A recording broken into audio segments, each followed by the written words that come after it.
Je vous présente Arthur, qui est un adulte de 23 ans et qui a eu plusieurs traumatismes au niveau de sa 21. La 21 a été mortifiée, un traitement endodontique a été réalisé, une lésion apicale est cependant apparue et il a eu une résection apicale, chirurgie, donc sur la voie vestibulaire de la racine de cette dent. En fonction des différents traumatismes et de la chirurgie, il n'y a plus du tout d'os vestibulaire et il y a une cavité à l'apex de cette dent.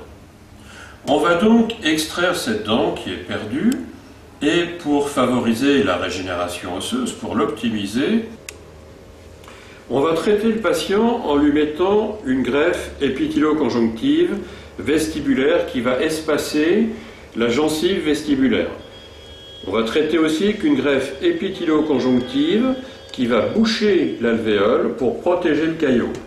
Dans le caillot, il y a toutes les protéines ostéogéniques, ce qui fait que l'on espère avoir, par cette technique de bouchon à mac vestibulaire et occlusal, une régénération ad intégram. Actuellement, la dent est immobilisée par deux composites, un mésial, un distal. Je vais prélever le greffon conjonctif en palatin du côté gauche. Ouvrez la bouche. Première incision perpendiculaire à la muqueuse jusqu'au contact osseux. Ensuite, incision parallèle à la muqueuse pour désépithélialiser la muqueuse.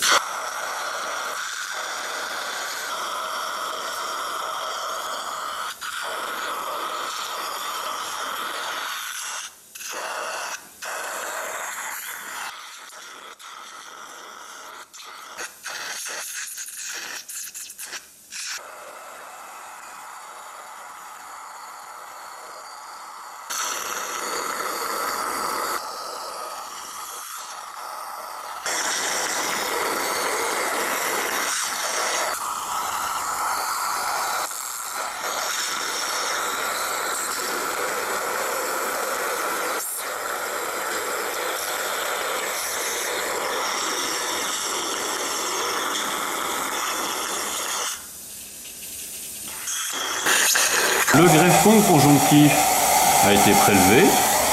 Il fait environ 15 mm de long, sur 6 mm de large, sur la moitié de sa longueur, et sur une épaisseur qui fait environ 2 mm. Il va être conservé dans une compresse imbibée du sang du patient. Le site d'honneur va être suturé pour favoriser la cicatrisation.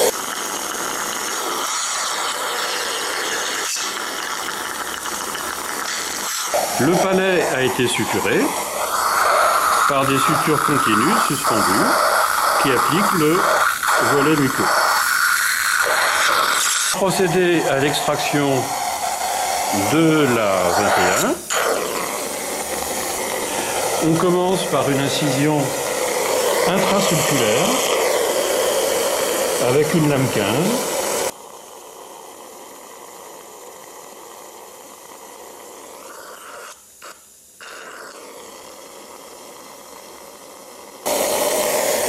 La dent est extraite, on voit la partie apicale qui a été resséquée. On va maintenant procéder au curetage de l'alvéole. Vous voyez que la lésion aurait eu beaucoup de difficultés à guérir et l'os a régénéré. Si vous regardez en vestibulaire, du côté de l'apex, vous voyez que la muqueuse bouge. Vraiment pas d'os, au moins jusqu'ici. En mésial, il y a de l'os. En distal, il y a de l'os. En palatin, il y a de l'os.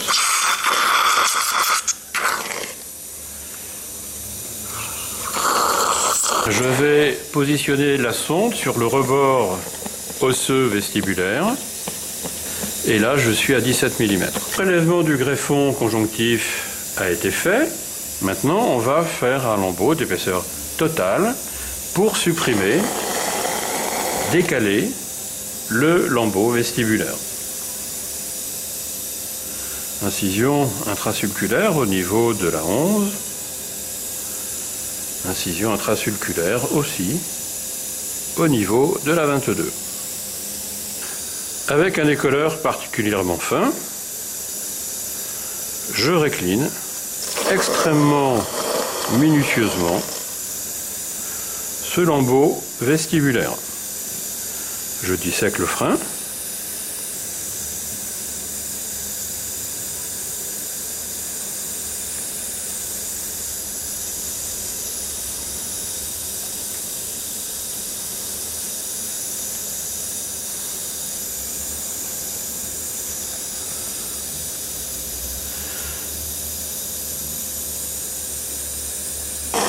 Vous voyez à l'enfoncement de la lame que la lésion apicale en vestibulaire est très profonde. Sensible ? Ouais.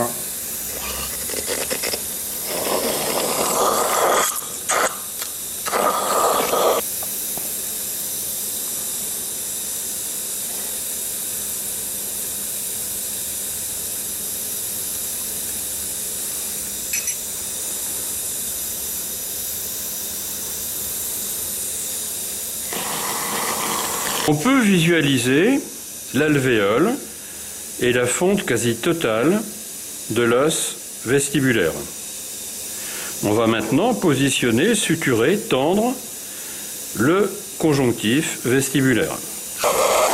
Si l'on met un conjonctif, ce conjonctif va s'effondrer et c'est pour ça que lorsque l'on met des conjonctifs, des membranes, on met un matériau de comblement qui est rigide, qui sert un petit peu d'espaceur.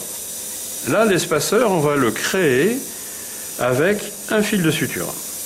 On fait un point à l'extérieur, on passe en dessous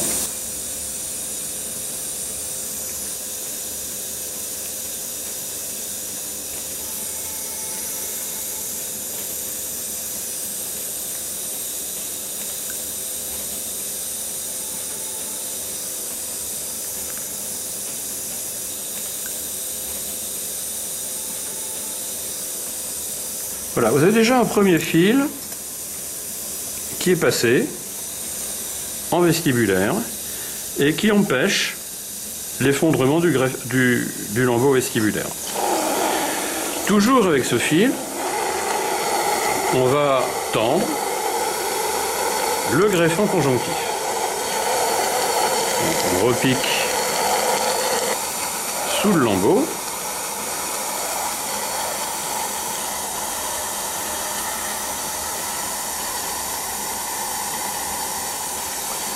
Et je vais suturer le greffon conjonctif.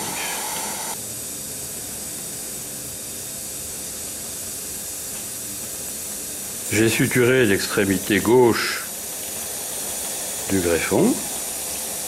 Je repasse sous le lambeau.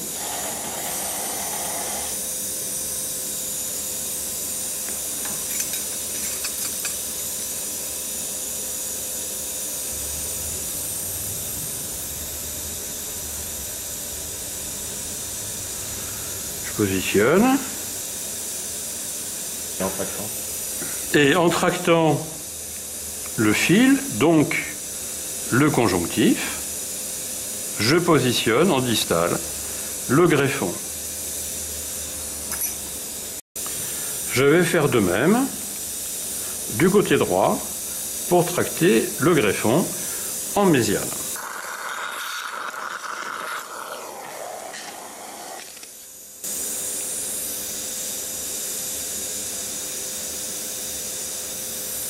J'écarte avec une précelle.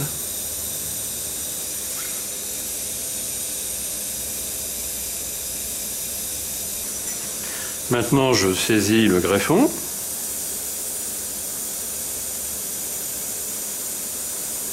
Je le perfore.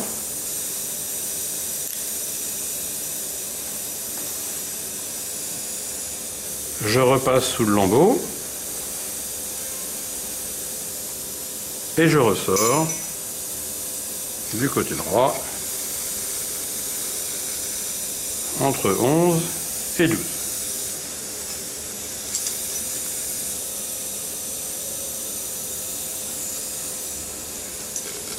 Vous voyez que le greffon est positionné en mésial et en distal. Ce greffon conjonctif vestibulaire, je vais finir de le suturer en faisant un nœud comme ceci.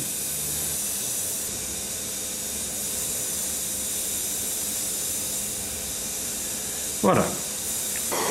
Maintenant, on va procéder à la réalisation du hamac. Ouvrez la bouche.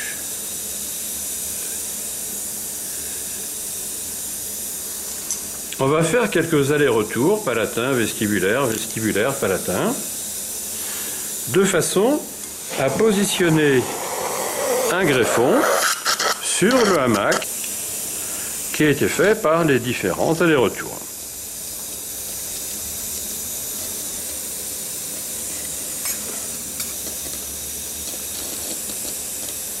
Ce hamac va aussi empêcher le greffon conjonctif de se déplacer coronairement.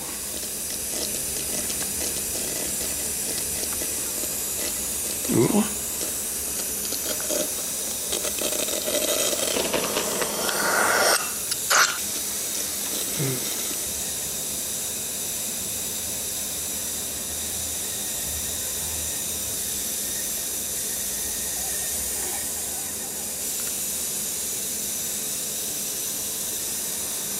On va éponger, on ne va pas aspirer, on va éponger pour ne pas abîmer la vascularisation, le caillot. Et on va voir que le hamac prend forme.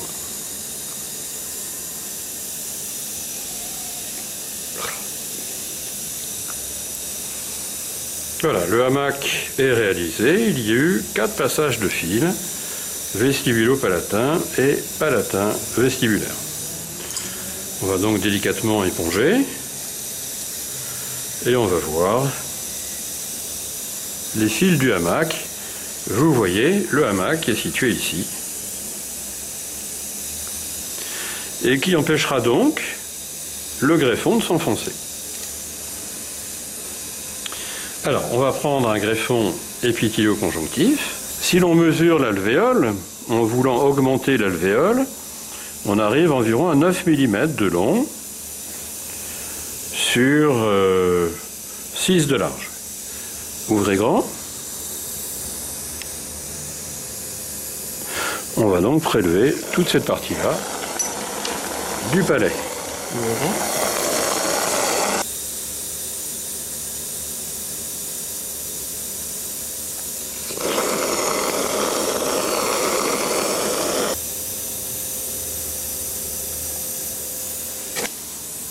Le greffon épithélo-conjonctif a été prélevé. Alors, on va désépithélialiser une extrémité. Le greffon est positionné.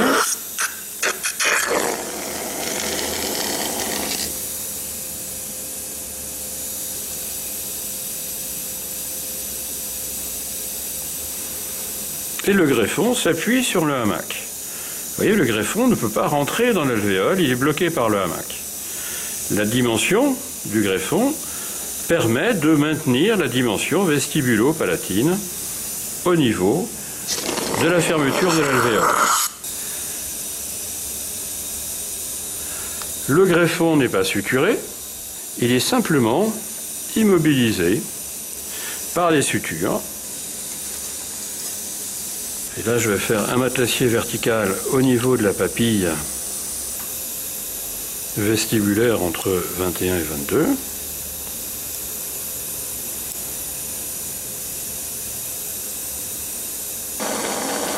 Je passe de vestibulaire, je vais en palatin grâce à ce point.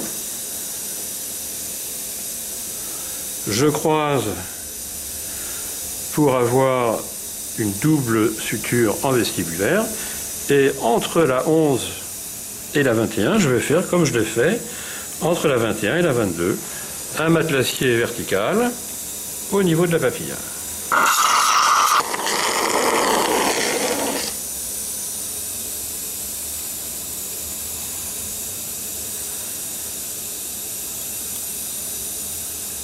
hamac supporte le greffon. Le greffon est maintenu. Le greffon, sans être suturé, ne peut pas s'éliminer. Et je vais faire un nœud avec le chef de départ.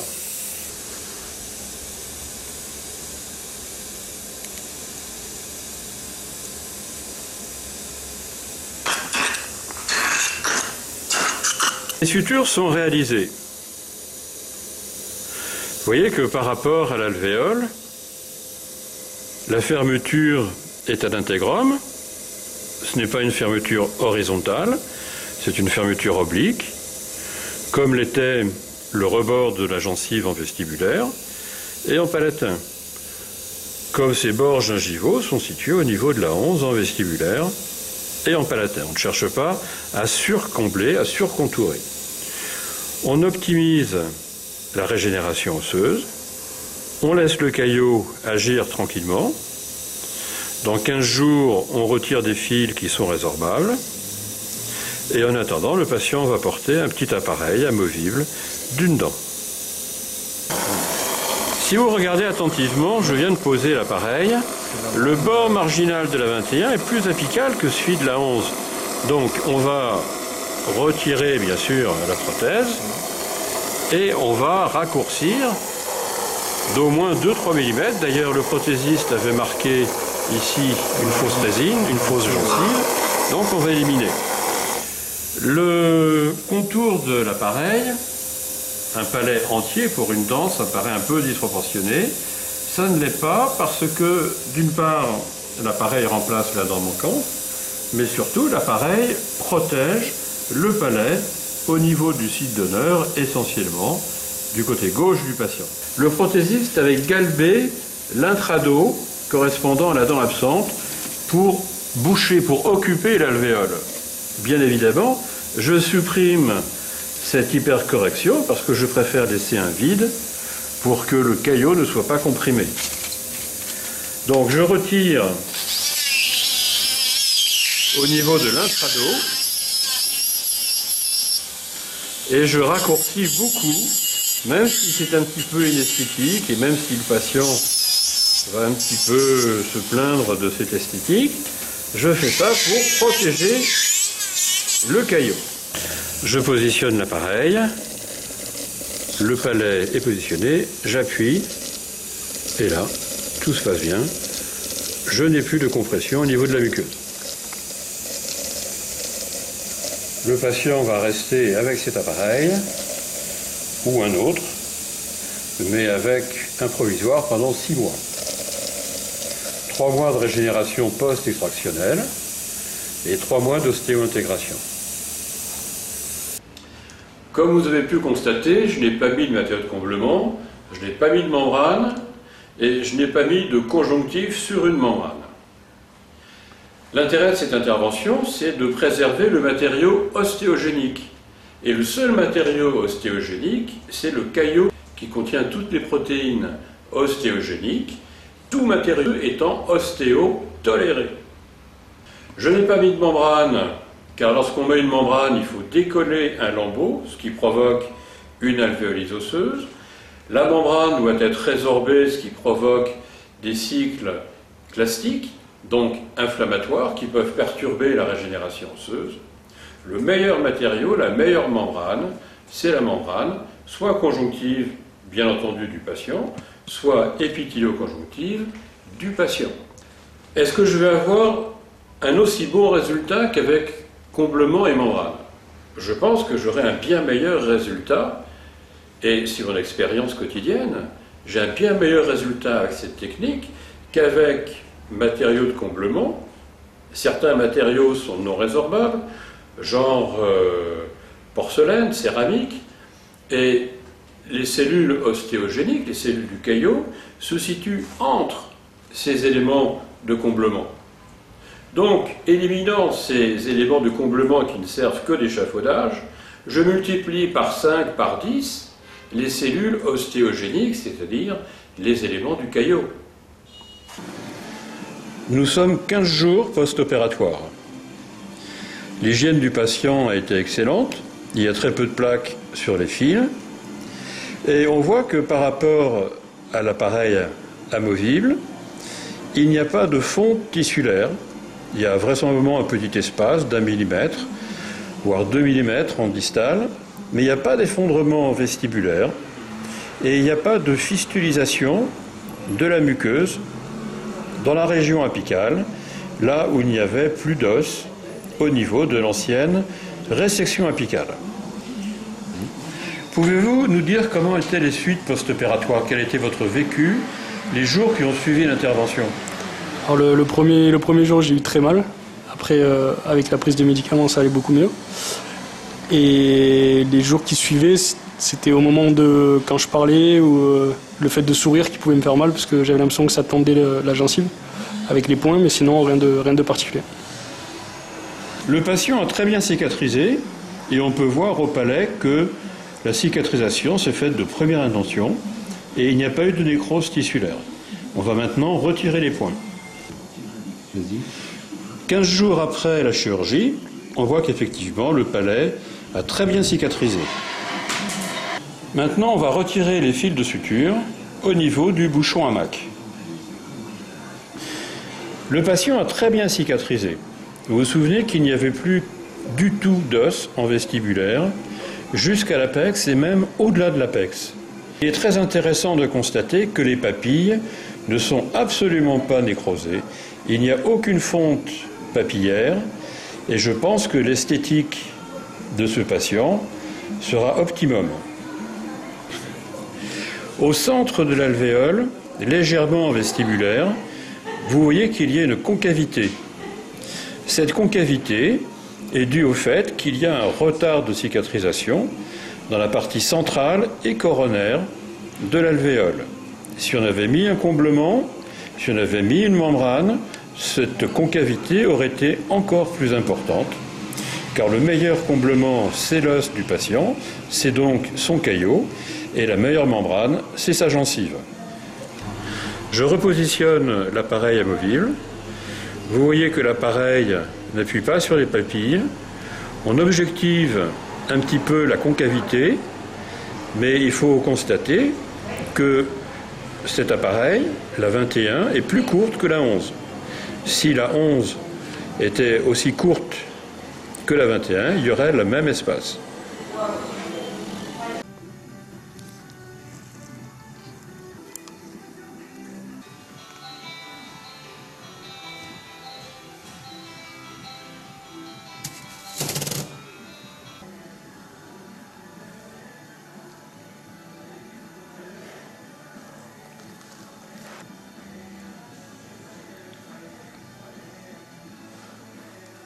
Quatre mois après l'extraction, extraction plus bouchon à mac, on observe sur la panoramique la régénération qui semble parfaite sur un plan d'un point de vue mésiodistal. Les coupes transverses confirment la bonne régénération et chez ce patient qui n'avait plus du tout d'os vestibulaire, on a une régénération de 8 à 5 mm sur cette coupe et de 6 à 3 sur celle-ci. Ça va nous permettre de mettre un implant bone level 3,3 par 10 de long. Nous voyons que la cicatrisation gingivale est parfaite d'un point de vue clinique. Il a une dent collée avec des ailettes pour remplacer la dent absente. L'implant qui va être positionné est un implant bone level. Donc il va y avoir un enfouissement quasi complet de l'implant. Donc l'incision va se faire au niveau médian de la crête osseuse, très légèrement décalée en palatin.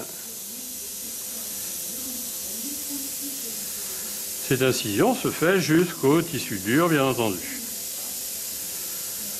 On va récliner un lambeau vestibulaire. Et ceci va être fait en préservant les papilles.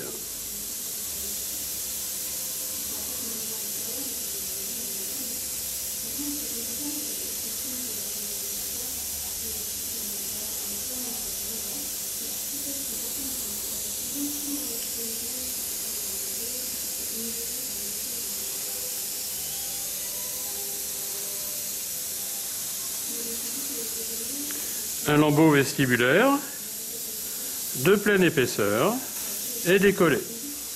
Le lambeau palatin de pleine épaisseur et lui aussi récliné, vous voyez, avec mon décolleur. Un premier forage a donc été réalisé pour situer l'emplacement idéal de notre implant. Maintenant, on va forer dans cet emplacement. Le premier forage se fait tout doucement dans un os qui est corticalisé, en vérifiant bien que l'axe du forage est un axe bisecteur par rapport aux dents adjacentes.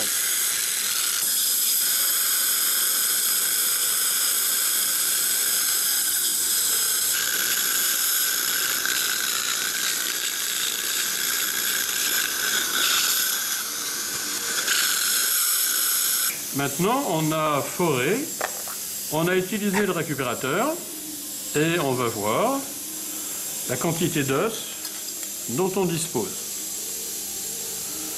Et vous voyez qu'un forage, même pour un diamètre de 3,3, permet de récupérer de l'os qui va être mis en vestibulaire, donc d'une greffe autogène.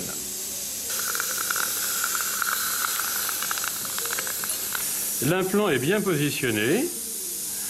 L'implant est au niveau de la crête osseuse mésiale et distale.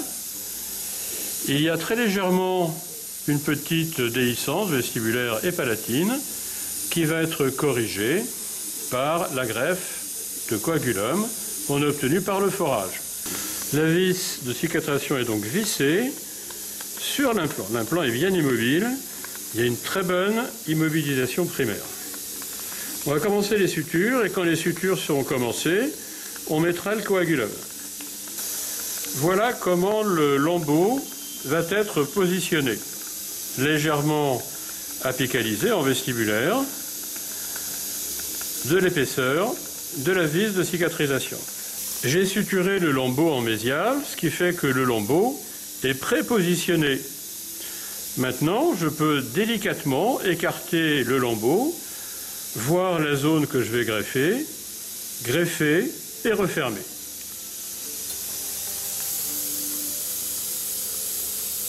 Donc, voilà. Ce qui est sur la spatule, c'est l'os de forage, c'est son os, pas de rejet, pas de problème, et en plus c'est gratuit.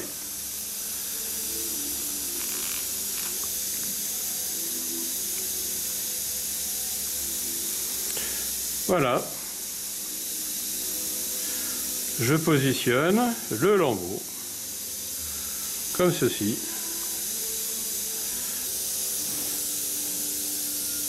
Les sutures continues ont été réalisées, d'abord en mésial, vestibulaire et palatin, puis en distal pour fermer la plaie, et ensuite en coronaire pour déplacer le lambeau coronairement pour aligner les collets.